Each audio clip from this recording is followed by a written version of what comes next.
Welcome to the audio fiction podcast, The History Singer, written, produced, and voiced by me, your host, Jan Nichols. You should know that the story is told in sequential order, so start with 101 and carry on. Also, The History Singer is written in changing first-person narrative. From time to time, you'll hear me say a character's name. That's your cue that the following section is from that person's perspective. And now, our story continues.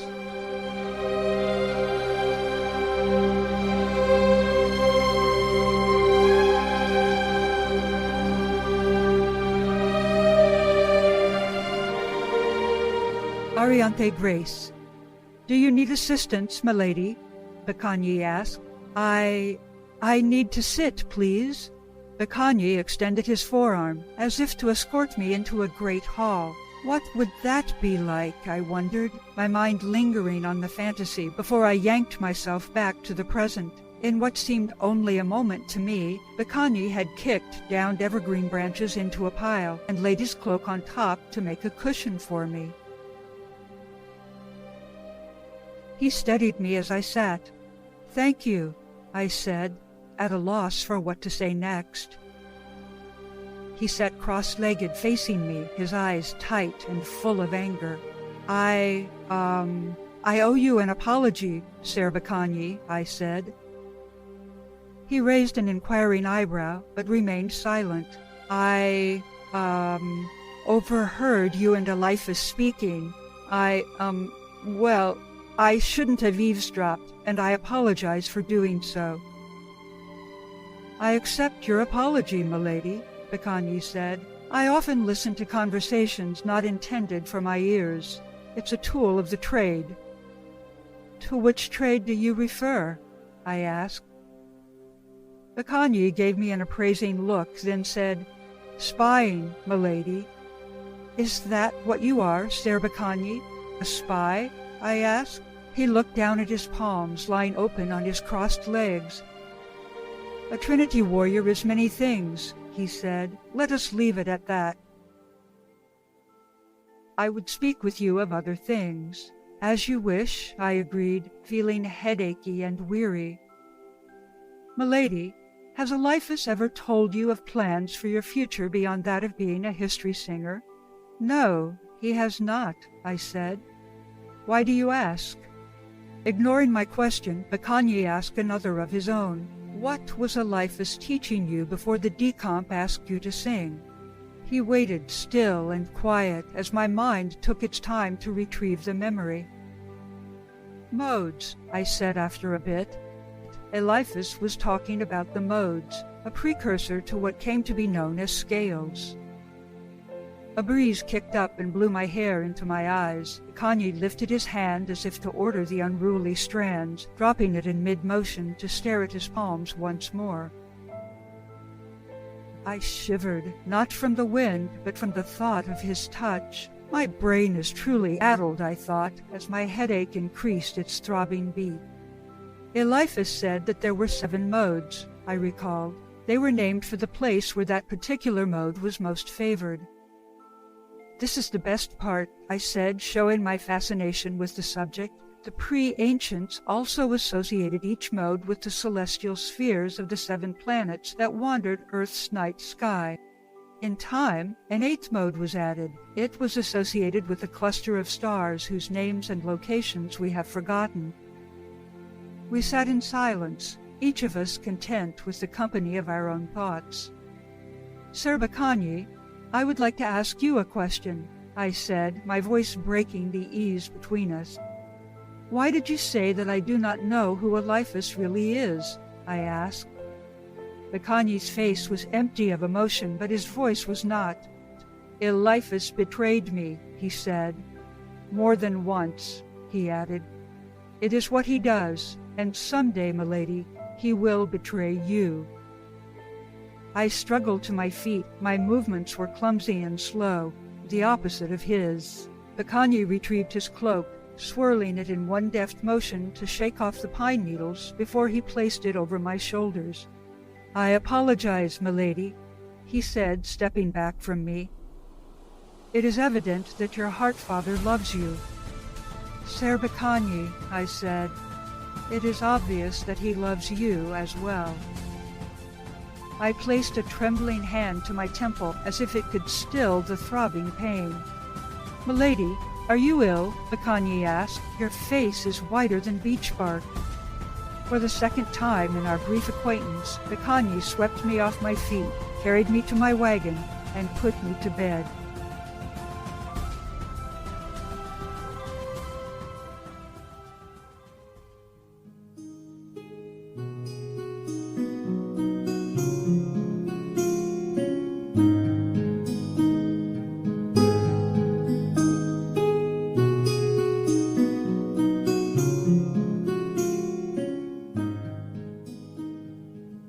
Xander and Bacanyi. After seeing Arianthe to her wagon, I found Soba and told her the girl was unwell. When I asked her to tell Eliphus I was leaving to scout the area for decomps, Soba pointed at the supply wagon and told me to take what I needed. Xanthes and I were off within the hour. It was true, we needed to know if other decomps were in the area. It was also true that I needed to be alone. My reunion with Eliphus had affected me more than I wanted to admit. My feelings were a complex brew of anger that he had taken me from my birth family, resentment that he had raised me as a son, and bitterness that he had robbed me of my wish to be a scholar and set me on the cruel path of a Trinity warrior. Xanthes, having heard enough of my sour soliloquies, tossed his head, an equine version of, "I've had enough." I leaned forward in the saddle to whisper, "I am done with complaining, and you shall have an apple for listening with such patience." Xanthes craned his neck toward me, looking hopeful at the word apple. "Not just yet," I said, smoothing his mane. "We have another 3 leagues or so before we reach the outlier villages of River's End." A vivid memory, unbidden, played itself out before my eyes. Brother Micah, ancient to my young eyes, was dressed in his brown homespun robe with sturdy boots built for walking. He paced next to the chalkboard as light from the high lancet windows bounced off dark oak ceiling beams. He was holding forth on the idea that language was a reflection of the world as we experience it. "Take the word league," he said. "The ancients, in the long ago before time, had horses, but mostly they traveled by foot. And what is a league?" he asked, jabbing at the blackboard, picking up chalk dust on his sleeve. "A league stands for the distance an average person could walk in about a day." Like the very best of teachers, Brother Micah loved learning, and he inspired his students to love it too. "Amazing," he said, "how language reflects the reality of human experience and tethers our present to our past." Brother Micah stared at the uppermost tip of the high windows, his eyes alive with wonder and possibilities.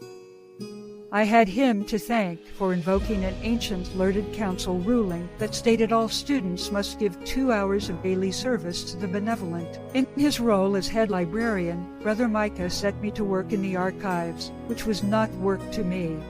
It was my only joy. Xanthes brought me back to the moment with mincing sidesteps that said he was ready for a run.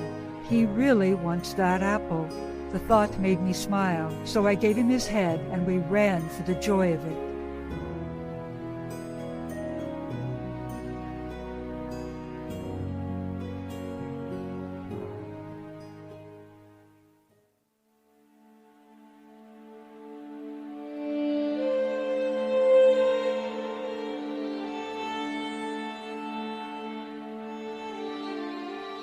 We spent the night in a well-appointed barn, a considerable improvement upon the cold camps we had been keeping.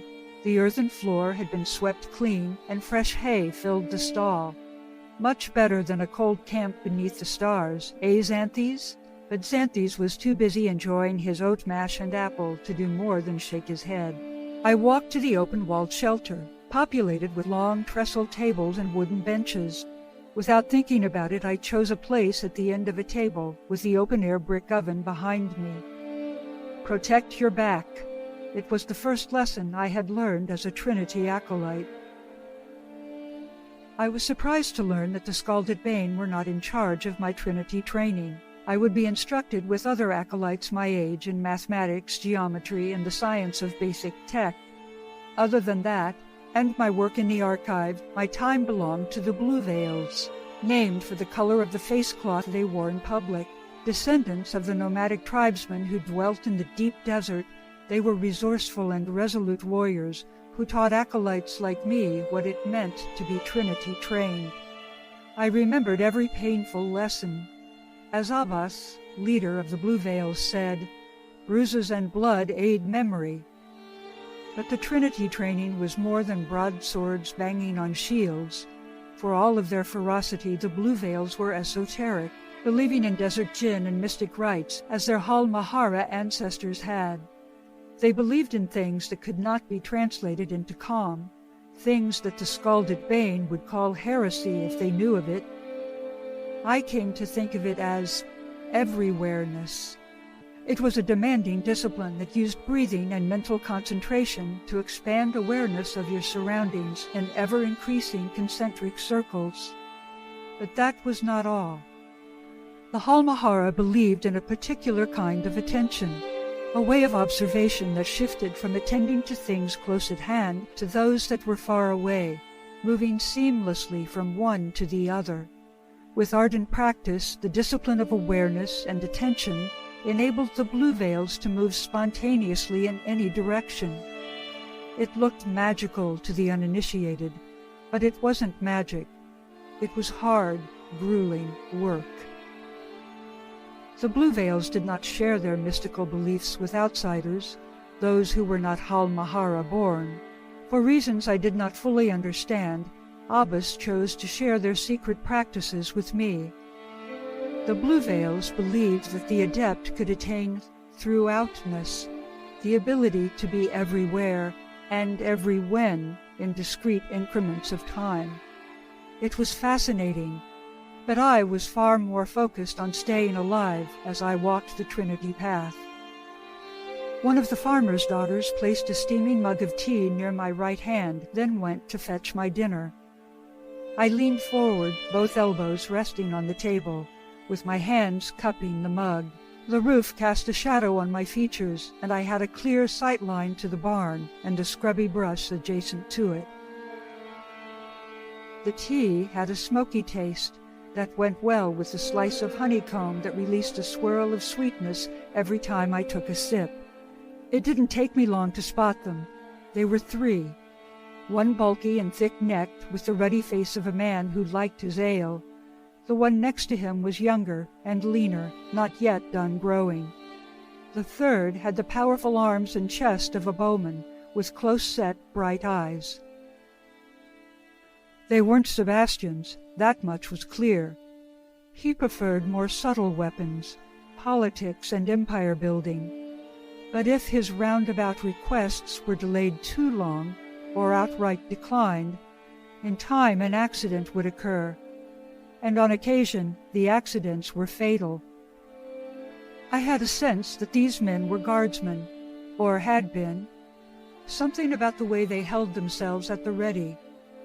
They wore pants of dark brown homespun, stuffed into boots with sheep's wool at the tops, knitted overtops with quilted waistcoats, and capes thrown back over both shoulders. Cold weather gear. Lord Vrennick's men, perhaps. The bowman stood, his hand touching something inside his waistcoat. I peered into the depths of my mug as I pulled a long knife from the sheath inside my boot. The mistress of the kitchen appeared at my elbow with a heaping plate of food and the offer of more tea, which I accepted, while tracking the man's steady progress until he stopped about 5 strides from the table. "Beg pardon, sir," he said, inclining his head. "Greetings, fellow traveler," I replied, inviting him to sit with the sideways palm-up motion. He shook his head, saying no, "I'll not be long," and he reached inside his waistcoat again as I stood up. I was ready for anything except the envelope he held in his outstretched hand. "What's this?" I said, keeping his companions in sight as I stared down the man in front of me. It's a message, sir. And how do you know the message is meant for me? I asked him in a voice that the dead would use if they spoke. The man had the grit to look me in the eyes. A man such as you were described to me by the High Lord Vrenek's advisor, Meister Micah Vesterdine. My expression revealed nothing of my thoughts. I did not know that Brother Micah was in service to Lord Vrenek. Interesting. Better still, I shall see him again. I let a long moment pass, my eyes locked on his until the man looked away. And you would be... I let the question float in the space between us. Sir, he came to attention as if addressing his commander. Sir, I am Sten Johansson, captain of Lord Vrenek's personal guard, at your service. He saluted, and I inclined my head ever so slightly to acknowledge him. How did Meister Vesterdine describe the man you seek? I asked. Captain Johansson grimaced. These are the Meister's words, sir, not mine. He swallowed, then spoke. Seek a man above middle height, black hair and gray eyes, with a grim expression, and... Go on, I said. And... Johansson looked at my hands, and bearing the Trinity mark on both palms. Grim, I repeated.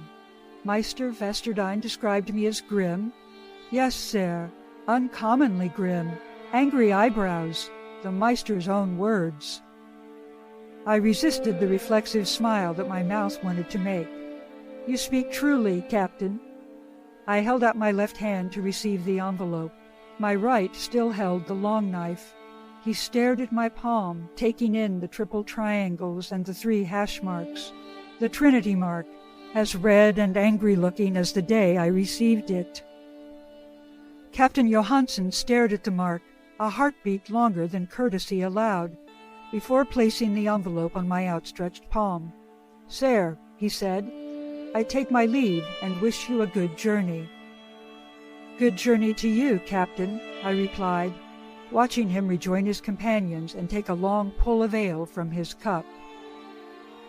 The envelope had a certain heft to it, virgin pulp, quality paper fit for a High Lord's use. I had assumed the message was for me, but it wasn't. It was addressed to Arianthe Grace, history singer, in care of Xander and Bacanyi, envoy of Renatus. The red wax seal was thick with Lord Vrenek's sigil. The mark showed 2 wolves on their hind legs, supporting a black shield with a red palm print and the motto, Festina Lente.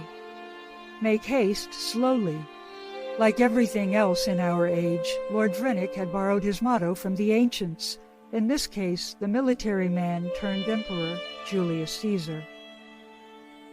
This is an interesting turn of events. I ate my dinner and let my mind mull over the possibilities. Does Sebastian know about this? Does Eliphus? Why would Vrenek write to a girl in a traveling troupe of players? And what should I do next? Return to the camp. The idea came unbidden with a sense of urgency that surprised me. I gave the good wife a handful of synthetic diamond chips in exchange for travel food, a tin of tea, and a glass jar of honeycomb. I wonder if the girl likes honeyed tea. Stop being ridiculous, I said aloud. Shaking off the thought, I returned to the barn, to Xanthe's, and the journey ahead that, oddly enough, felt like going home.